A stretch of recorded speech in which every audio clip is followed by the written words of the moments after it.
The stuff interesting though, isn't it? Like to think about it all. Like, it's pretty mad. I don't think I was ever happy, son.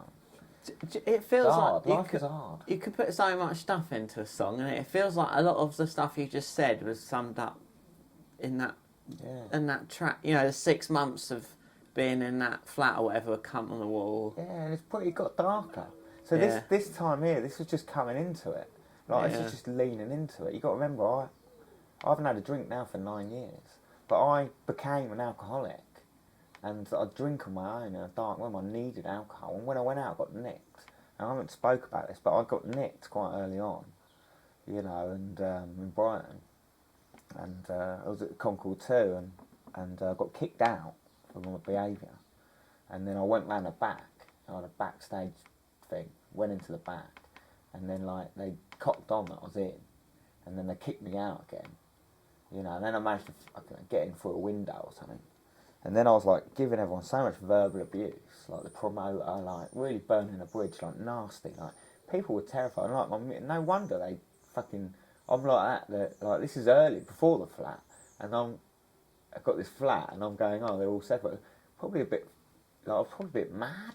Do you know what I mean? I think, oh, they didn't include me. I was probably a pain in the fucking arse. Like, I couldn't behave myself, and I was really like, and I got nicked. I remember like shouting at everyone, and like all these police nicked me. I was like fighting them. I was calling them all cunts, and they nicked me. I was only a kid. I got in the car and cried all the way up to the police station in Brighton, and yeah, I cried my eye out. When I got into the police station, I give it all the big one again. You know, I was only young. You know, I don't even know if I was 18. Was that a gig night? Yeah. So you played? No, I didn't play. I was like watching my mates band. There. And, you know, and then that became a pattern for me. You know, I'd get nicked, I was on pub watch, like, I wasn't allowed in the pub. Like, I'd be, you know, I thought I was like, you know, even the most crazy, wild people couldn't handle me. Yeah. I remember I was with a load of drug dealers in the car. My brother was there, and we were serving up someone in East Preston, and all the music kids were there, and their band done quite well, and we were serving them up, and they'd obviously they're famous, serving them up, and then my brother and all his mates, all the, you know, gangbanging in a way, going around the car selling drugs all night, and with all those dodgy cunts. And they tried to get rid of me. Really? They couldn't handle me. The music kids wouldn't take me. I'm just like, whoa. So it's the same as school? Sniffing everyone's coke, just going mad, nicking it, getting into trouble.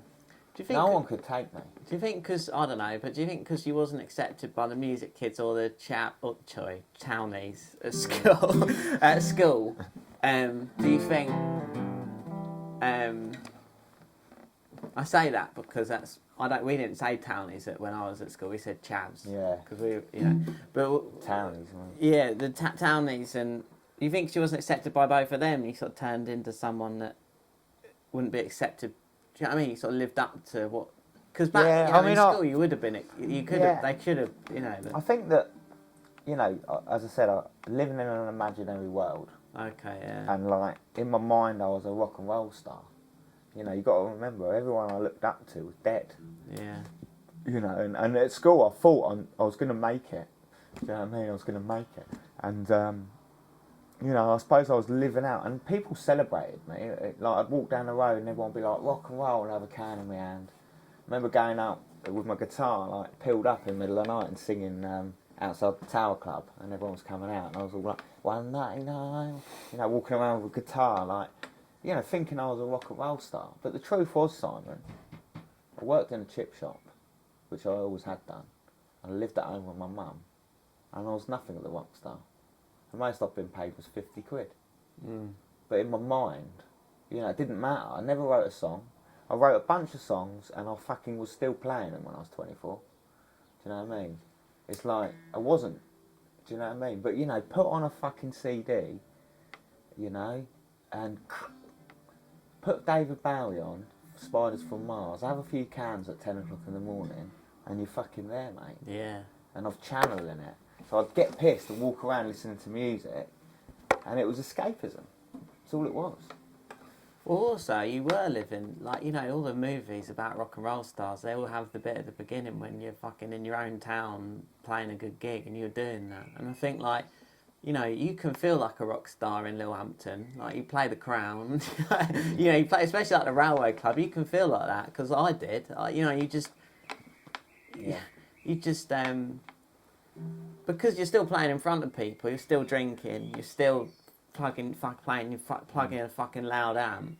You know, you might not be playing like, you know, Wembley, but you're still doing the thing, and it, you know, similar actions you're taking. And I think, like, so I know it's like in your dreamland or whatever, in a dream world, but you know that, you know, it's because not everyone goes and does those, plays a really good set at the Railway Club, and they're you know, like, even now, if someone like supported us and it was like a 21-year-old and they fucking had all the grit of a 21-year-old, I'd be like, fucking hell, I can't compete with that. Do you know what I mean? Like, there's only so far, you know, you were living out that full thing, I think. Well, after all that mess, and around that time, I used to walk to the chip shop, I'd have my spliff, and I'd have my sunglasses on, leather jacket, and I'd be walking along, sometimes a can of beer, but maybe not that early, but I'd have a spliff at this point. Later on, I'd drink a can of beer on the way to the chip shop, but at this point, I'd have my spliff. And I used to see this woman, and she used to stop me, and she used to go, rock and roll, rock and roll. And I fucking avoided her. I used to go the other way, so I didn't bump into her. And one day, she clocked me, and she's gone, oh, you in a band, rock and roll? And I've gone, yeah. MySpace. I've given her the MySpace. MySpace. And we had our demos on there. And didn't think nothing of it. And then I bumped into her again, and she was like, you know, we love this song, like, my boyfriend's a producer. And I was thinking, yeah, do you know what I mean? You know, whatever. Do you know what I mean? I'll believe it when I see it, sort of thing. Anyway, it turns out her boyfriend was a guy called Dave M. Allen, and he's a record producer. You know, proper. And he produced The Cure and everything in the 80s. And he was, amazing. He cut his teeth engineering for some guy, and they worked on Depeche Mode and everything. I think he recorded The Cure at night. Like, you know, and amazing. And next thing you know, I'm in these studios, and big studios in London, and we recorded 199, and we got the band up there. It was a nightmare. The band turned up, like, they got lost, and it was like we were playing till the middle of the night. Like, no one could handle it. Like, everyone was freaking out. Like, I didn't care. I was loving it. And everyone thought we'd just be doing a session, and they turned up late, and we played till like 1 in the morning, you know, and we were recording till like 1, 2 in the morning, mad. And but the next thing, you know, I'm playing all these London shows, and we got managers, and we had a booking agent, I had a press officer, I had a radio plugger, you know, I was making it, you know, but I was still, and then the girlfriend, or not even girlfriend, ex-girlfriend, I got her pregnant. You climb up the fucking drain pipe, you know. Go and have my wicked way with her. She didn't seem to mind, and she got pregnant, and you know, all that happened, and eventually it dipped down. But after that, and you know, they had the son. She ran off with the son, and crazy, and unmanageable. By the time I'm 24, I've got a woman that's pregnant. My band's on the radio. She fucks off with a baby, and won't let me see him. I could take her to court. Eventually, I had to put the band on pause and try and fight for him, and drinking got worse, and everything went mad. And then they were the decline years, and I stopped the band. I kept it together for a bit, but these were the years where, you know, in a way I was a local celebrity, in a way, and it you know, and it's all very well being the, you know, king of the town, but a wise man once said, "It's no good being the best in Littlehampton." Who said that? Well, Chris. Oh, fair. He said amazing. He said, yeah, it's easy to be the best in Worthing, best in Chichester. You got to compete with X, Y, Z. You got to compete with Oasis. Do you know what I mean? Made me look at it a little bit differently. But it's easy to go, yeah, I'm in the town, lovely, and celebrate, and glory, glory, glory. Yeah. Do you know what I mean? I mean, maybe, you know, when you... Didn't you have a fight with the King of the Grungers? I swear you told me that. No, well, not a fight, but he was like... I don't know, but I remember picking him up and lobbing him, and he was laughing. He wanted me to keep doing it. And I was like a kid.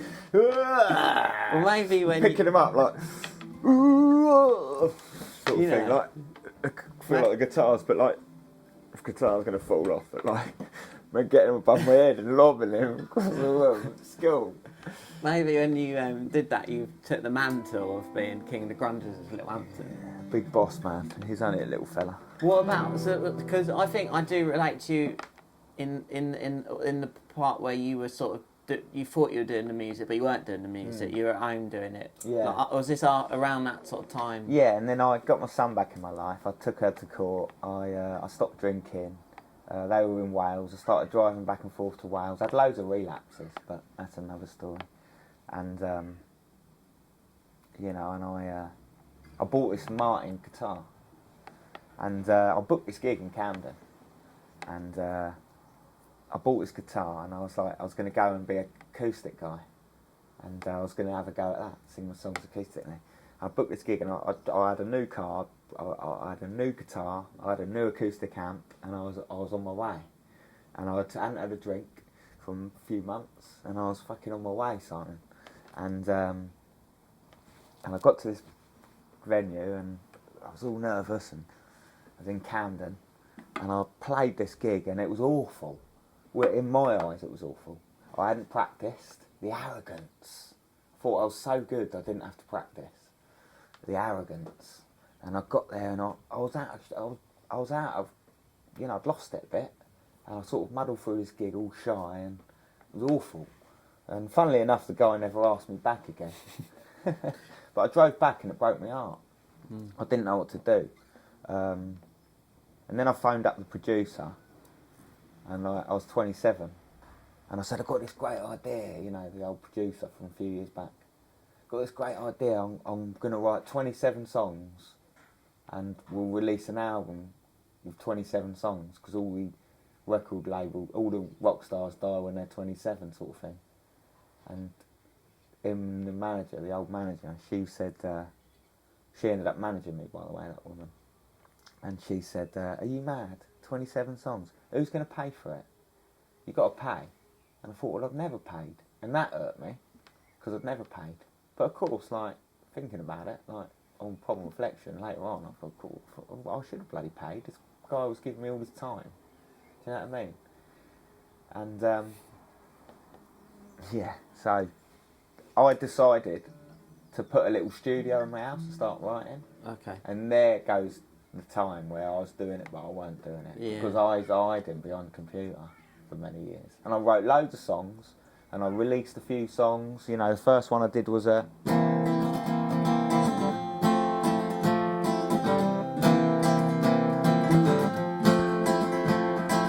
the Bend, it's called.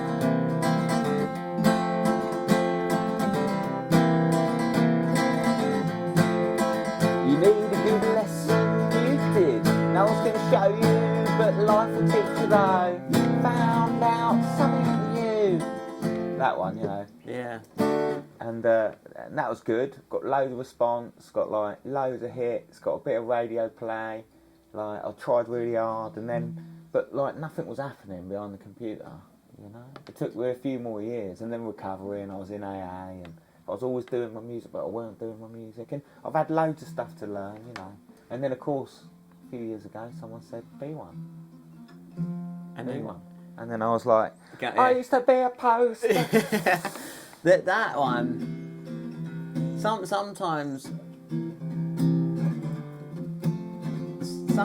your songs, your songs always feel so fresh. You know, like I said that last time about Buddy Holly, like they feel like a breath of fresh air. That's how I feel now. Your music. Song. I don't know what it is, but if it feels uninhibited, or is that even the right? I don't know what that means. I won't say that. It feels like, I don't know. It feels free. Yeah. It feels free, especially that one. Yeah. Yeah. I don't know why. Yeah. Maybe it's just something about it. You need a good lesson, you did. No one's going to show you, but life will teach you though. Found out something new. A realisation, you're so confused. Start to freak out wasting your time. No need to worry, it was meant to be. You need a good lesson, you did. No one's gonna show you, but life will teach you though. It's so funny in the end.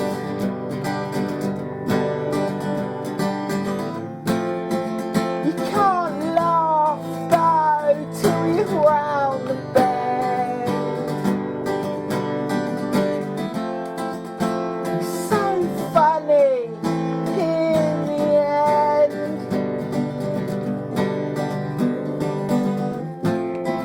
We can't laugh though till we're round the bend.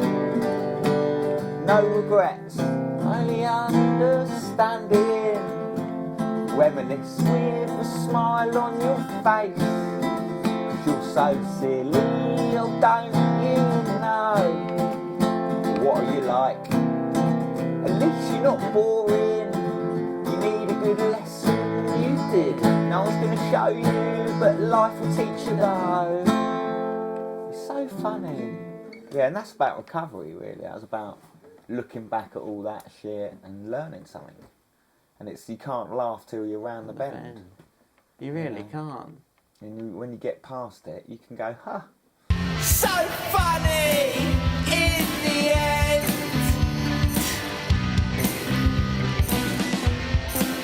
We can't laugh till we're round the bend. But when you're in it, it's like, whoa. What I was gonna say to you, to go back into the alcohol part bit, but is that for me even it felt like, because I never was in a period of drinking every day. It was always just binge drinking. Is what I've stopped. But the for me it even feels like, even it was like a relearning, like to do gigs and not be drunk the whole time, or to feel like that was part of the thing, was like a relearning. Yeah. So like, was that like the first time you did a sober, like a gig sort of more sober? What, when I did the acoustic? Yeah, that one. Sort of, but I'd had a couple of little months off here and there, and I'd played sober before with the band, the Indicators, but not many. But you know, it's been a massive relearn, and I mean, I stopped drinking for a time, and I said been working with this other guy. So I told you before, like I got scouted for the X Factor and that all happened just on the tail end of the Indicators. I was still doing it, and around the time when I'd lost the boy and everything, and I started working with this guy, and he'd played as a keyboard player for the Plan B and the Streets and things like that. And he'd seen me in Littlehampton playing. So fun enough, every opportunity I've ever had to come from Littlehampton. And, you know, and I was writing with him for a bit. And I wasn't drinking. And I had a gig that night in London. We were supporting Steve Dewar, who was in a band, the London Cowboys. And they were like wild junkies from the 70s. Like he played in a band with Sid Vicious, and they were like, you know, the early 80s sort of punk scene and late 70s. And he, I think, moved to New York, and I think they were in there with like New York Dolls and all that around the time. But I was supporting him, and he was still a junkie then. And the producer I was working with had produced him. He was just doing his record, and I was playing with him. But I'd relapsed that day. We'd had a good writing session, me and this guy from the Streets, and I had a pint. And of course, we weren't playing till middle of the night up in London. And I remember I got the train there, and the band met me there, and I was sloshed, mate. And I had this one girl on that shoulder and one girl on that shoulder that I'd met at the gig, and I was fucking smashed. And I was all over them and giving it all, you come here, sit on my lap, and I was being all cheeky. And I went up there, played with the band, and I was getting everything wrong, and the band were fucking up. I had enough of me, and they packed up while I was playing, and I finished the gig, and I just fucking went back, sat down with two girls sat on my lap, and it broke my heart, if I'm honest. And then, you know, on the way home, I'm like, get stop at the off licence. I was a mad pain in the arse. I've always been like that in the Indicators, but this has got the gone too far. Yeah. But I remember Steve Dorr, he come up to me. We played a gig with him before, and he come up with me. I'm sitting there all a bit down. I've got the two girls there. And he's come up with me, and he's leaned down like that, and he's just gone. Yeah, he goes, I've seen you before. He goes, you're good. You know, and that was like a bit of recognition. Yeah. Do you know what I mean? He knew I'd fucked up. He'd had a life. He's a pisshead. He was a junkie. Yeah. And he was like, he was there for me. He just Yeah. come over and leaned down, and he was just like, "You all right, kid?"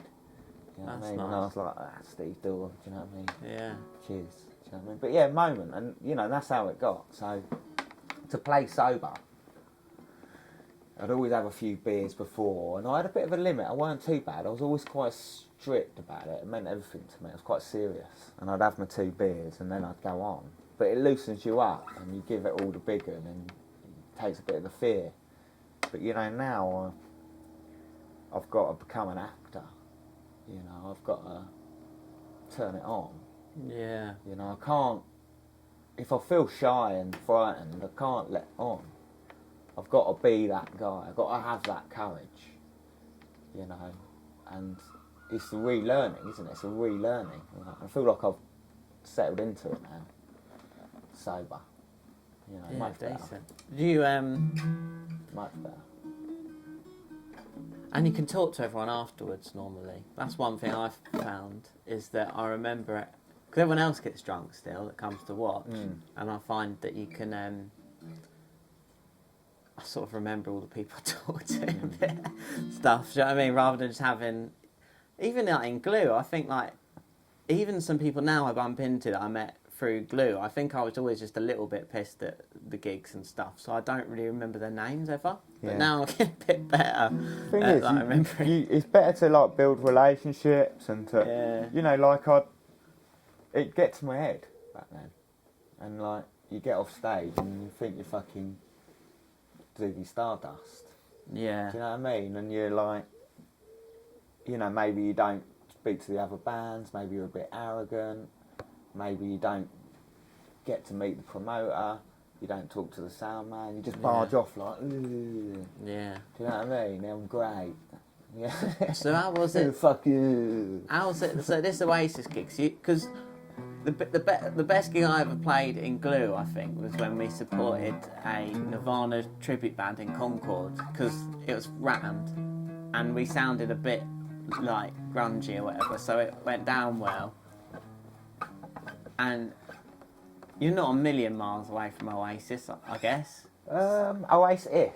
So the band was yeah. called Oasis-ish. But you know, people that would like Oasis probably gonna like you. Yeah, you'd punky, think that, wouldn't you? Like, I think they did. I think, look, you can hear Liam in my voice a bit. But then again, do people that like Oasis listen to anything else? Well, that's the thing. It's just a thing. And it was an interesting thing. Because I think some loved it, Yeah. some couldn't handle it. Really? It was too much for them. Really? Yeah. Fucking It's hell. like if Liam Gallagher liked The Clash more than the Beatles. Yeah. Do you know what I mean? Yeah. You know, but it was good. And one bloke come up to me, and he's in my face, and he was like, "Oh yeah, you were what you were." Not saying I loved it. Fucking hell. Not saying I loved it. He said I didn't like that first song. He goes, "But you got me on the second one." Well, they just Not saying I loved it. they just fucking have these things. But They he say had to this every thing in band. his eye, pain in his eye, and it's the sort of geezer he'd headbutt you. I know this. I'm very streetwise, and I know that this guy, if he weren't at a gig, he wouldn't have liked me. No. And I don't think he couldn't handle it. He did like me, and then he was trying to get me. I don't know, saying I like it, and he's trying to buy me a drink. Didn't like the first one, but I buy a fucking drink. Yeah, and I was just thinking, like, you know, this guy, The hell? you know, this bloody guy. Hello. Oh, Jack. Oh. Hi, Jack. We're just live. I'm live for Simon D at the mo on the. You're on the podcast. Oh, bloody hell. Oh, bloody. Live and D. Live and D. Yeah. How are you? What are you up to? I am working. Oh yeah. Sorry. Yeah. Sunny outside. It is sunny. We're outside. We're yeah, that gig tonight. What time should I get there? I don't know. All right. I'm gonna get there at 5:30 because I'm doing sound tonight. So. Fuck. I don't know if I'll be there at that time. Is that alright? No, well, we can't do anything until, like, the last minute anyway. Alright. No, there's 3 bands. Well, 3 bands. 2 bands and us. So. Alright, cool. Yeah. Alright, well, shall I give you a ring? If I give you a ring like half hour, is that alright? I'll ring you back. Yeah, go for it. Nice one, All right. Jack. Alright then, but yeah, I need to practice for it actually. Me too. Yeah.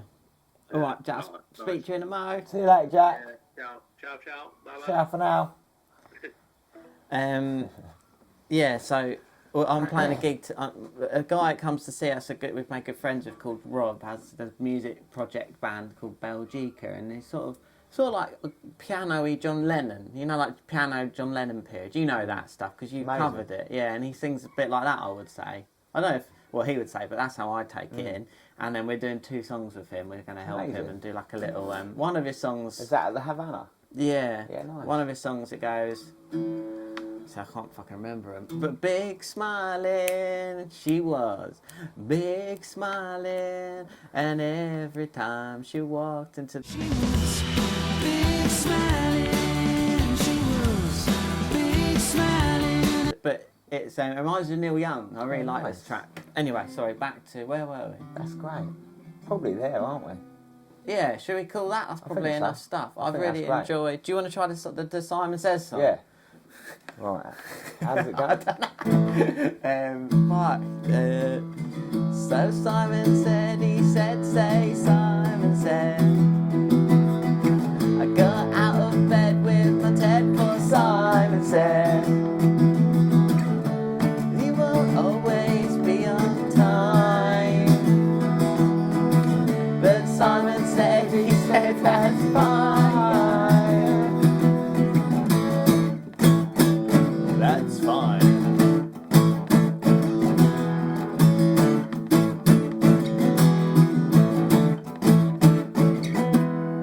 This guitar is up for sale. How much is the asking price? Ooh. $750. $750, alright. I reckon 800. What am I doing here?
Simon D.